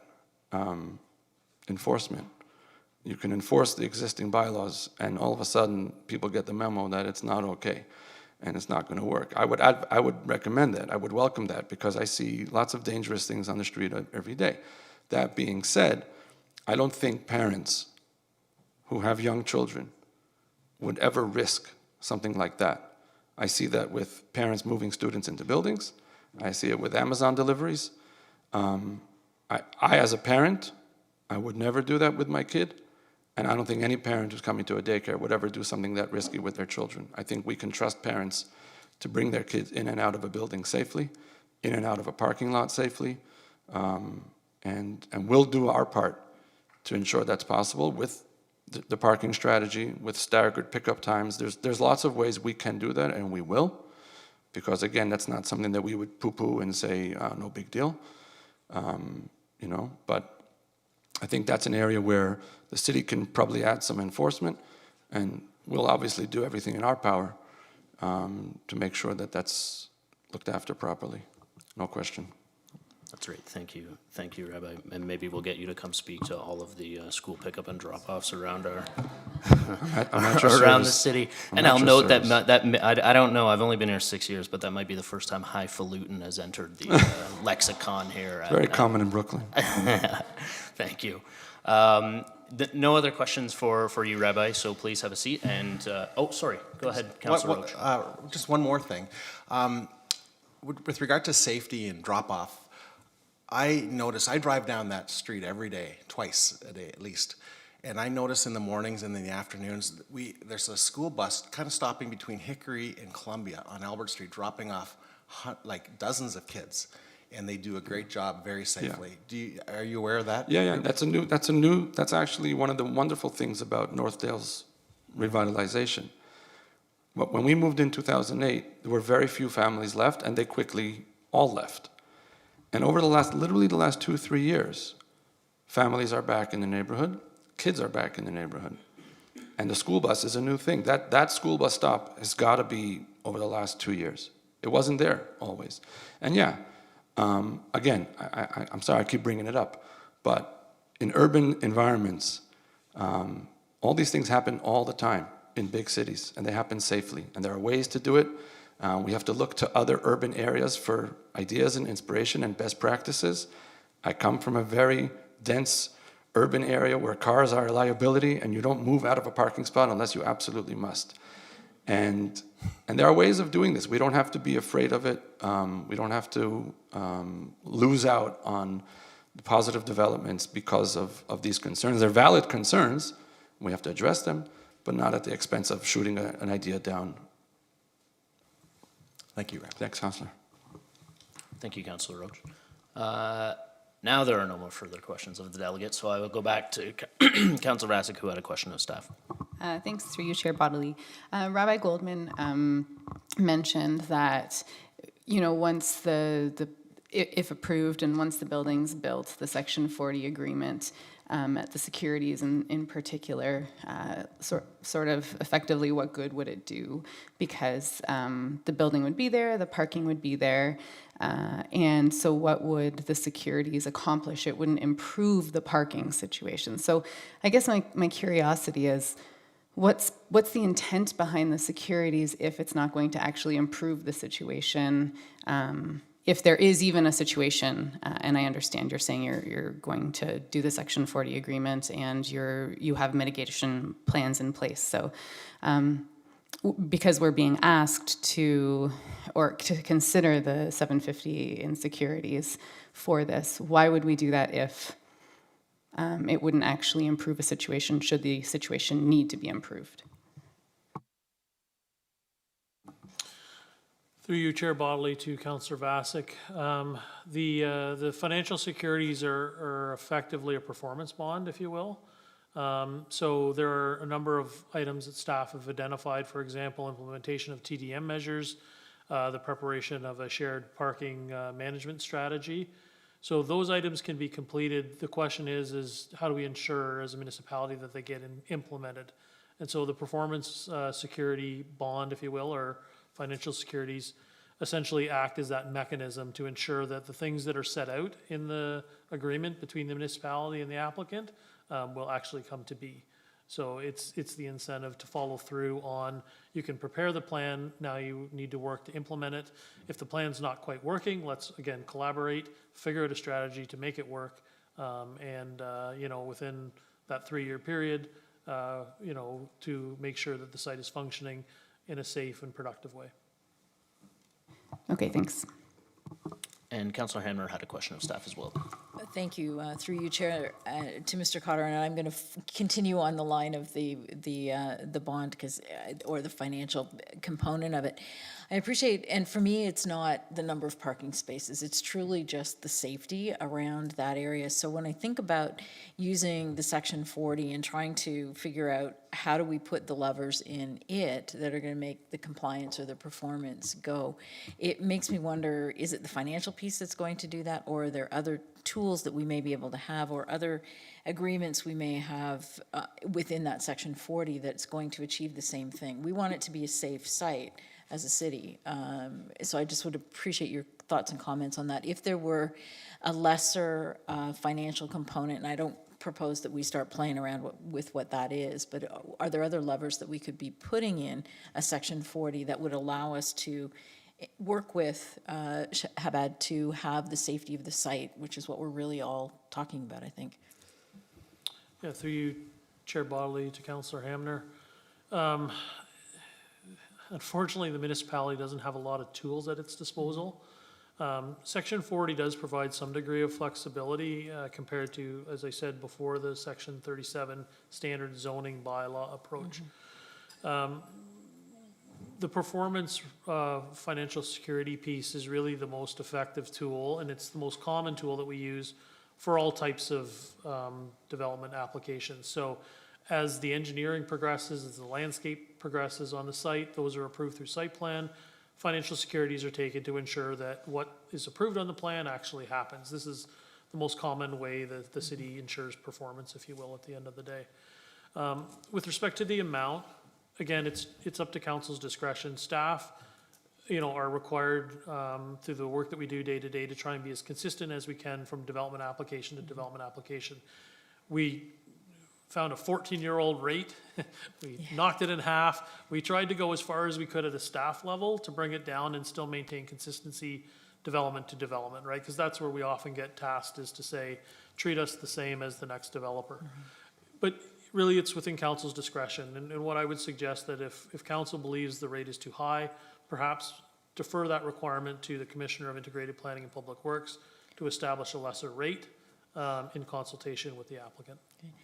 Thank you, Joel. That's very helpful to know that piece is there for us to do that, and that's certainly making me feel a little bit better about what we're proposing today, to have a direction go back to staff to take a look at through the Commissioner to look at what's reasonable given the circumstances. Thank you. Thank you, Councillor Hanmer. Any other questions for staff before we look to see if there are other delegates? Anyone? Mayor McCabe? Oh, go ahead. Through you, Chair. He's deliberately ignoring me. My question was just, I mean, I don't know what you're doing there, throwing me off my game. I too, like other people have said, I really think it's a really interesting proposal, and like certainly we need more daycare and you know, support the community use and the affordable housing and things like that. But I'm curious / concerned about the request to exempt the proposed development from providing the required loading space. What would that, like what potential risks could that, or what are the potential impacts of exempting that? Through the chair to Mayor McCabe. So yes, correct, the applicant is requesting to exempt the loading space requirement. Technically, there is a loading space provided on site. However, due to the strategy that they're proposing, several of the parking spaces will be blocked temporarily to allow for the staging of the waste collection. So there is a risk of also the waste collection vehicle backing out onto the public road just due to the site configuration and the constraints as well. Okay, and, oh, sorry, go ahead, Joel. In addition, through Chair Bodley to the mayor, in addition to Amino's comments, we know through our review of the application, there will need to be some further revisions through detailed design. And one of the items that we would be looking to is to look at loading as one of those items to look and add in more detail through the detailed plan preparation. Ultimately, we do have a number of concerns with respect to the safety element of where the proposed loading is located. And again, we would work in collaboration to try and resolve that issue through, like I said, the detailed design. So, you know, the issue as it stands today, along with a few other items that I think are identified in the staff report, need to be resolved. And again, those are matters that are typically dealt with through site plan. So if the way staff have structured our recommendations, to be clear, is that the loading requirement would still exist, and then once the detailed design was secured, we would resolve the relief that's required based on that tailored design once we know what the solution is. Okay, thank you very much to you both. That's helpful. I mean, we certainly can't have, we can't risk having a waste management vehicle backing out of that site. I mean, that just, you know, thinking of all the safety concerns that other members of council have raised and the rabbi have raised as well. I mean, that is certainly something that would need to be addressed, but thank you very much. Thank you, Mayor. Okay, we have heard from all of the registered registered delegates this evening, so I will ask if there is anyone else present tonight who wishes to speak to the application before us today. Seeing none. If there are no more, sorry, I missed you. Please come forward. Please provide your name and your municipality of residence for the record. You do not need to provide your actual address, but just your municipality of record, please. Hello, my name is James Chun. Oh, sorry, and just to let you know that folks who have not registered to delegate have 5 minutes to speak this evening. My name is James Chun, and my municipality of residence is the city of Waterloo. And I just wanted to, through the chair, to council and to staff, I wanted to ask you to consider that just viewing the legislation, or viewing sort of what is being proposed, the bond of $750,000, it seems to me like that is more towards addressing parking concerns, and council has presented that a lot of the concerns are due to safety, and so it looks like there are options to sort of propose obligations to the applicant instead to sort of offset that bond requirement. And so if things like asking the applicant to provide some sort of shuttle service for the sort of daycare service, I think that could be something to be looked into. I don't know if that's within the powers of the city, of the municipality, to require, but that's just my suggestion from hearing the discussion today. And I'm very supportive of the development proposed. I think that moving forward with developments like this that bring the community together and provide housing is an important part of what the city is doing. So I would hate to see that be sort of limited by the restrictions regarding the sort of minimum parking requirements.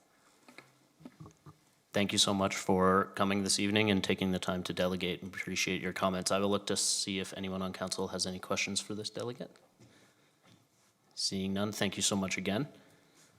And we'll see if that sparked anybody else to have some courage to come up and delegate this evening. I'll ask again if there's anyone present who wishes to speak to this delegation. Please come forward. Again, please provide your name and municipality of residence for the record, and you will have 5 minutes. Hi, my name is Idan. I live in the city of Waterloo.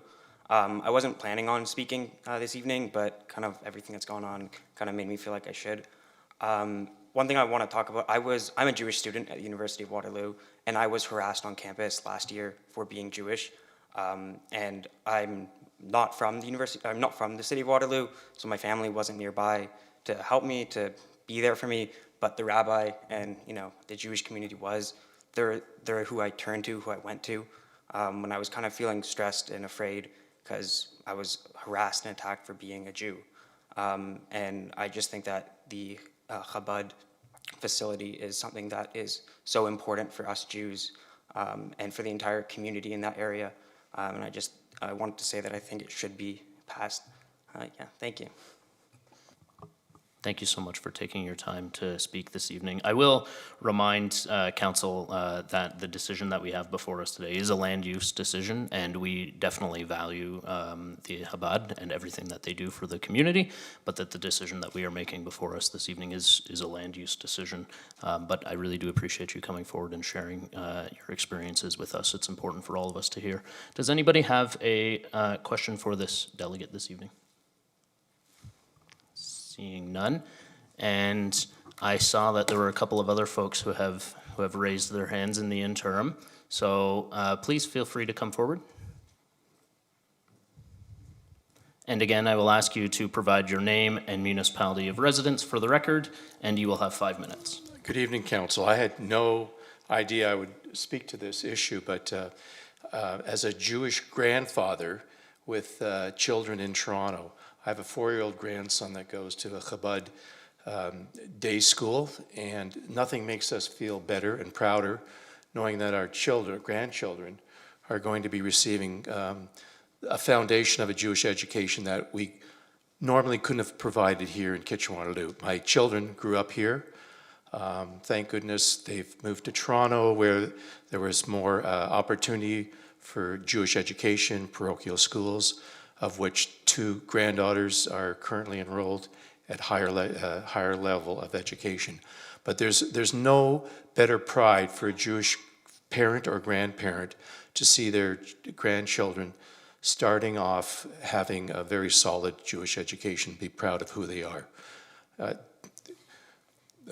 Rabbi, your associate in Toronto has been doing a great job for my grandkids, and I can't speak any better and higher of the opportunity that I'd like to see here in the Waterloo region as well.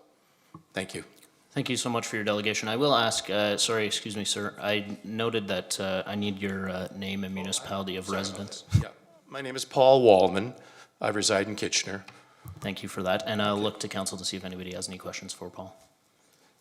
Okay. Getting your steps in, but I don't see any questions, so I think you're off the hook. Okay. Thank you. And we've got a couple of other folks, so please come forward. No need to fight on your way to the podium. You're good. Yeah. Okay. Hi, I'm Miriam Ladifpour, and I am volunteering. My family is a mixed family. We have every religion that you could imagine in our family. And I got involved with Chabad because my niece came here from France to study high school and English 1 year in Waterloo. I'm originally from Iran and then Toronto. And our family really didn't understand why we were moving to Waterloo because there was nothing here really for our community. The reason I want to bring this forward is because we are talking about safety. I can't express enough to you how scared I was to adopt a 14-year-old daughter of my niece and have her come and go to service and be part of a community that I didn't know. And the support, the safety, the care that Chabad gives to the students is immense. And so if you have any concerns about safety of children, trust me, I've had Rabbi's 7 children on campus, and I'm committed to say that he and his wife and the community feel like every student that we serve is part of the family. The other thing I want to mention is that I really believe if we want to be an urban environment in Waterloo, we need to start acting like it and really, really looking at creating a community that we are hoping to have and not looking at past planning bylaws and talking about more parking. So thank you very much. Thank you for coming forward with your delegation. Are there any questions for this delegate? Seeing none, thank you. And there was at least one more delegate. If you could please come forward and again state your name and municipality of residence for the record. Welcome. Hi, through you, the chair, Erica Bailey from Waterloo. I don't have a heartwarming story to share. I am a lowly transportation engineer working with the client. I just wanted to give just a few points about the work that we did. Our work was referenced in the planning report. Some notes, we've talked about TDM, and just to emphasize the bike parking on site, this location has a good walk score. There is trail connections directly on the site to the west to Sunview, and there's one also north to Hazel, going the other way, I believe. We're 10 minutes from an LRT stop. The site is very well supported by TDM. Parking can be unbundled, all of that good stuff. And the other thing I wanted to say, we've talked a lot about daycare, and for those of us who had the privilege of having very young children at the start of COVID, we all reassessed our drop-off strategies and did drop off at doors, and daycares did accommodate different strategies for drop-off. So we've done it. It's in recent memory. The City of Kitchener has a YMCA daycare on site that you need to use an elevator to get to. You park in a parking garage and go up to the daycare. I don't know how long it's been there, but I know it is not brand new, so it's been doing its thing. And so to work through site plan to go through those details, I don't see any issues with that, and ensuring that we obviously prioritize the safety of the caregivers and the kids when it comes to getting them safely into daycare. And if you have any questions for me about parking, I can help you with that. Excellent. Thank you, Erica, and thank you for coming forward. I will look to council. We have a parking guru here. If anybody would like to ask any questions of this delegate. Seeing none, thank you, Erica. And maybe this will be last call if there is anyone else present tonight who wishes to speak to this application. One more. I say one more, but I welcome more after that if needed. But please come forward and again, provide your name and municipality of residence for the record, please. My name is Andrei Vernescu and I reside in Kitchener. And you are wondering what kind of rabbi I am. Well, I'm an architect. I am part of the architectural team. Two things I would like to say. I'm not going to fulfill the 5 minutes. One is that I'm walking 1 hour and a half in order to reach the services at Rabbi Goldsman Chabad House. One direction I walk, After that, the Shabbos is out, the Shabbat is out, and I am ordering Uber or something like that. And the other one, from the technical point of view, just to say that there is absolutely no difference between a kindergarten, between a daycare that has in front a parking lot, big as it might be, and all the parents are coming with the cars, parking, and taking the child by hand to the entrance and to the building. The situation here is much better. The distance is much, much more shorter. Everyone is coming, parking. All the numbers of parking are good. Bless you. The numbers of parkings are good for what is needed, and there is absolutely no danger, as far as I can see. Thank you so much. Thank you for coming forward and delegating, and thank you for your optimism. I will look to council to see if there are any questions of this delegate, and I'm seeing none. Thank you. I jinxed myself last time, so now it's going to be a last call again if there's anyone present who wishes to speak to this application this evening. This time seeing none. Okay, and now we are in the hands of council. So if there are no more delegations, this formal public meeting is concluded, and the application is now open to council for a motion and debate. And I will maybe look to council to see if there is any discussion before we want to put a motion on the floor, if we are prepared to put a motion on the floor at this time. Councillor Hemmer is prepared to put a motion on the floor? Or, okay, is prepared to ask a question. Yes. Thank you. Through you, Chair. One, I just would like us to have a little bit more conversation about the fact that this is a planning decision and it's a use of the land.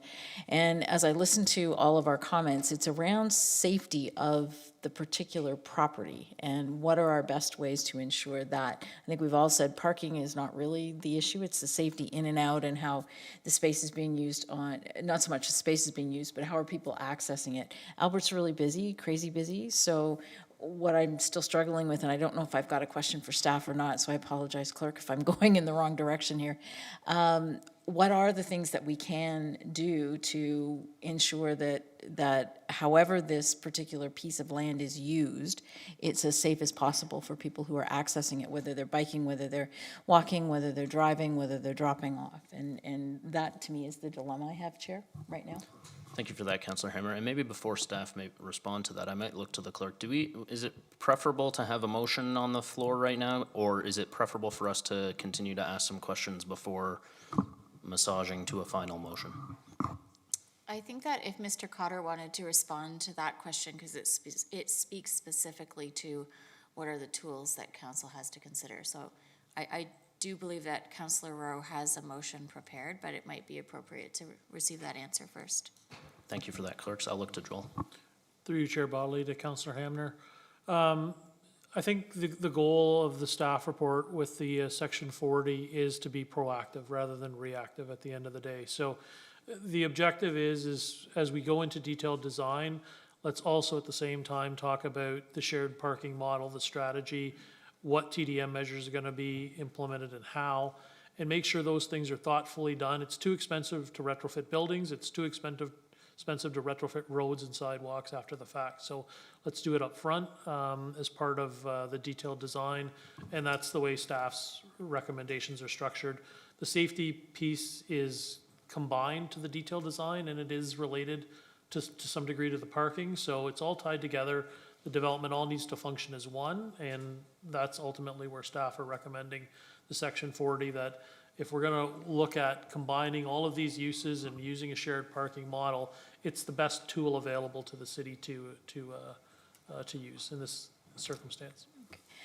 Thank you for that response. I appreciate that the Section 40 is really our best tool, and I think if we can work with it and proactively work with that, And I'd be comfortable if staff took it back to take a look at what is possible to get the levers within the Section 40 that are going to give us the performance expectations that we want within whatever period of time that we're suggesting. So if there is an option, once we have, and I know we need to get the motion on the table, I would be looking to modify the dollar amount that's in there, not to another dollar amount, but to direct staff to take that one back, and as they're working through the Section 40 agreement, collaboratively come up with something that will help us achieve the performance measures that we want to achieve and keep the project moving forward.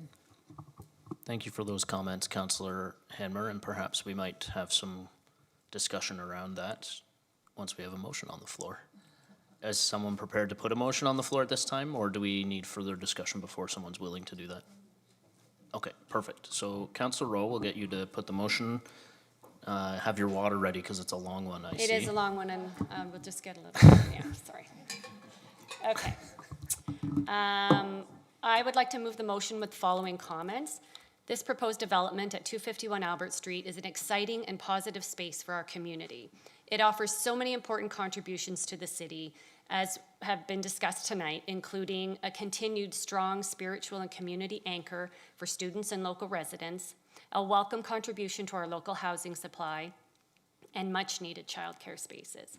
It also supports our strategic plan priority number 3, complete community, that focuses on a high quality of life for all residents and overall community vibrancy through strategic density, diverse housing options, and cultural amenities. I see and hear the value of the Shabbat development and support its innovation. It's also important to be mindful of the pedestrian, cyclist, and motor vehicle safety implications for users of the site and the broader public. We want this to be successful and a vibrant space, and there are a few lingering details to work out together. I would like to move the motion accepting staff recommendations 1, 2, and 3, permitting 3 uses on the site, including a daycare, and a Section 40 parking exemption agreement with an additional recommendation.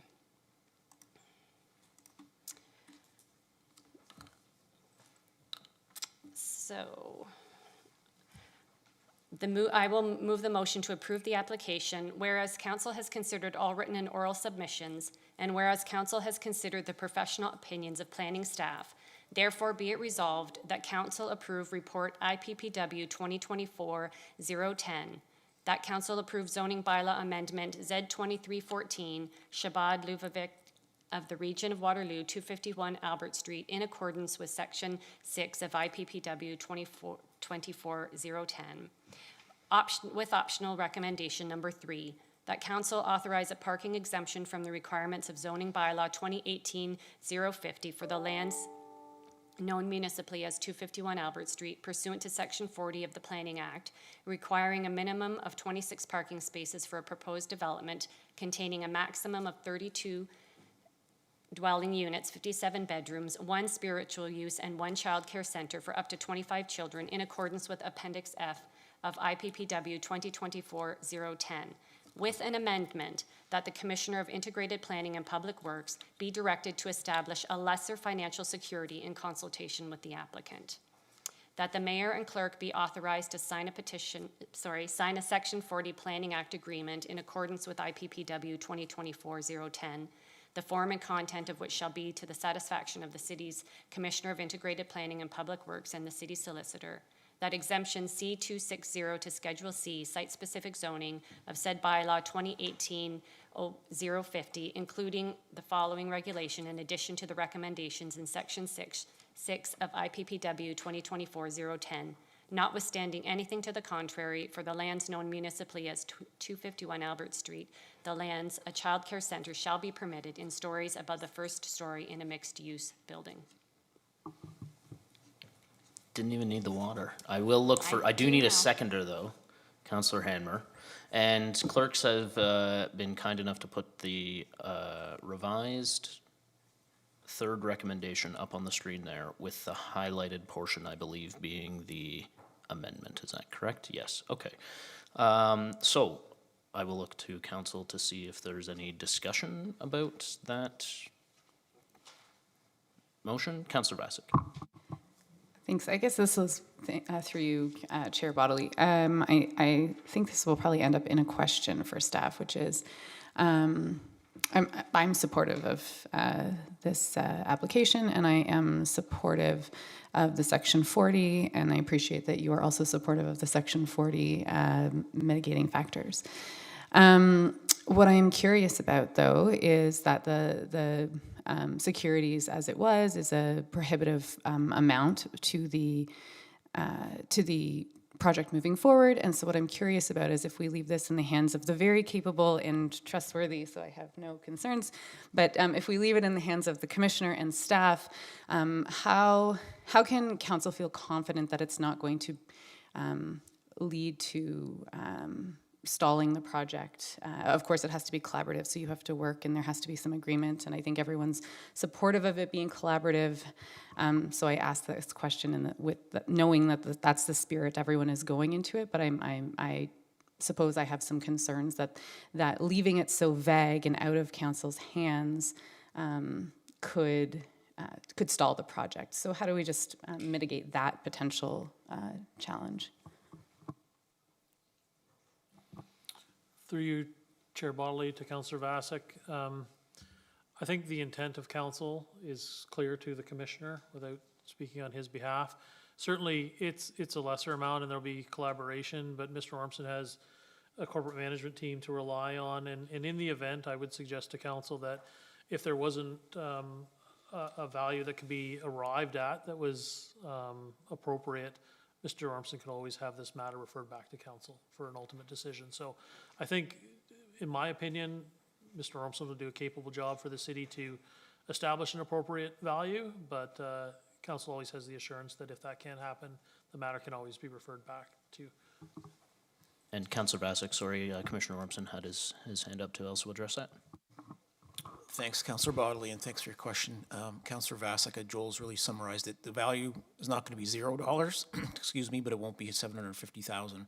And my intent would be to work closely with the applicant to figure out something that's reasonable, but also, as Joel mentioned earlier in the evening, that is consistent with what we require of developers. This is a development at the end of the day, and this Section 40 agreement is very important in order to secure all the concerns about safety and function of the site, not only for the city, but for the benefit of the applicant too. And I think the applicant has a good design team. Ms. Bailey's here tonight. They have a good traffic engineer, and through the detailed design work that will happen at site plan, we'll come up with a number that's acceptable to the city and the applicant. Okay, thanks. Are there any other questions or comments on the application? Maybe I'm going to layer in on Councillor Vasek's question, if I may, Commissioner Ormson. I think what we heard this evening from the applicant was that the amount for the Section 40 was cost prohibitive and potentially preventative to their ability to proceed with the site. And I think what we're hearing from council here this evening is that we do not want this Section 40 to get in the way of this being financially viable or for them to being able to be moving forward. And I just want to make that clear, I guess. Is that understood from staff that that's what the intent of council is? And perhaps also put that out to council to ensure that I am accurately reflecting what council's opinion is on that. Yes, certainly, Councillor Bodley, and I think I certainly understand, and I know Joel's team understands the intent. I would be remiss, though, in saying that there needs to be a meaningful dollar value in order to secure the agreement. And it's not a punitive dollar value. I want to be clear here, and so the applicant knows it. We're not treating this application any different than any other one we would. In arriving at the $750 in the first place, Joel used a very deeply discounted formula here. And I think it's important for consistency, for clarity, transparency, and in order for us to be, ethically intact when we look at these types of agreements, we have to come up with a number that's meaningful.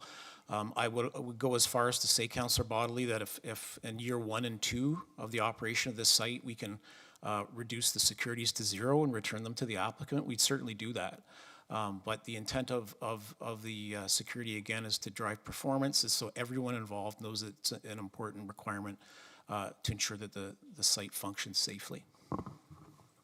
Thank you. That was helpful for me. I'm going to look to council again to see if anybody has any additional comments about the development, any questions of staff. And seeing none, so I will call the vote on the motion that is before us. All those in favor? That is unanimous. Thank you.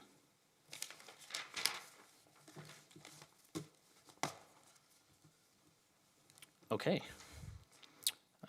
Moving on in our agenda this evening, we have consideration of notice of motion given at a previous meeting. There is none. Notice of motion, there is none. Communications and correspondence, there is none. Unfinished business, there is none. Questions? Does anyone on council have any questions of staff? We are all questioned out this evening. So we are on to 13, which is new business. Does anyone besides Councillor Vassic have new business? First. Oh, Councillor Wright, go ahead. I just want to shout out to all the people who led Jane's Walks this past week. And I went on one on Friday and another one on Saturday. And it's just so appreciated that these are community-run events in our neighborhoods, and that neighbors have a chance to learn more about their neighbors and the features of their neighborhoods. So it was just really quite delightful. Thanks.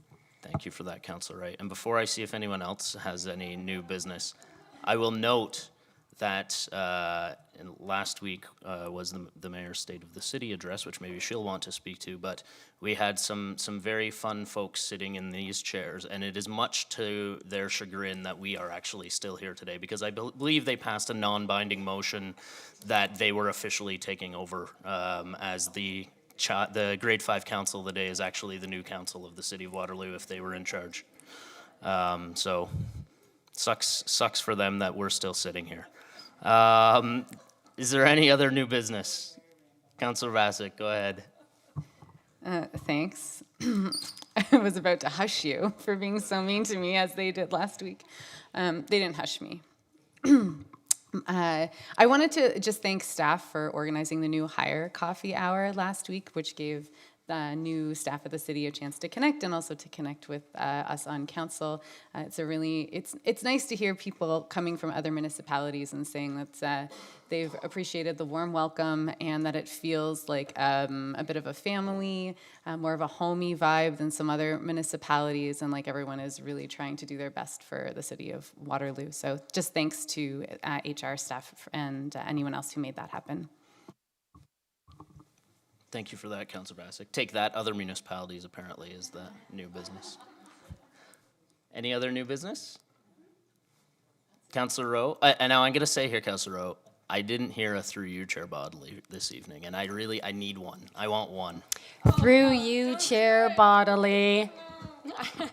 I just wanted to mention that Adventure for Change had their first community cultural event on Thursday evening at the community pavilion at the rec center, and it was really fantastic. The food, they had a fashion show, they made a movie about a refugee experience coming from another country and adjusting to life in Canada, so it was really superb. So I just wanted to mention that. Thank you for that, Councillor Rowe. Any other new business? No? I look forward to all you guys razzing me when you're sitting in the chair. We are on to the enactment of bylaws, and before I look for a mover and a seconder on the bylaws, I will remind council that 14A is amended to reflect the decision made by council this evening activating optional recommendation 3. And so I will look for a mover for the bylaws. Lots of people, Councillor Wright and Mayor McCabe seconds. All those in favor? That is everybody. And I look for someone to adjourn. Councillor Rowe, Mayor McCabe, all those in favor? That is everybody. Thank you all. Have a good night.